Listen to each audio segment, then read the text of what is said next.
National Weather Service in Mount Holly, New Jersey has issued a special marine warning for the Delaware Bay, the Atlantic coastal waters between Cape May, New Jersey and Cape Henlopen, Delaware out to 20 nautical miles, including Slaughter Beach, Brandywine Shoal Light, Brown Shoal Light, Cape May Point, and 14-foot bank right until 2:30 p.m. At 1:23 p.m., National Weather Service Doppler radar indicated a thunderstorm, producing strong winds 34 knots or greater over Slaughter Beach, moving east at 15 knots.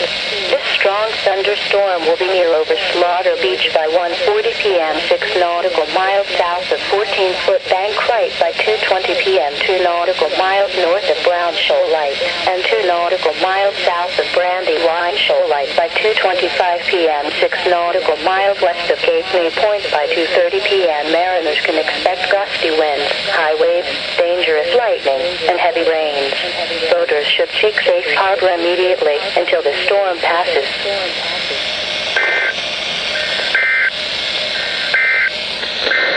The official national warning is 4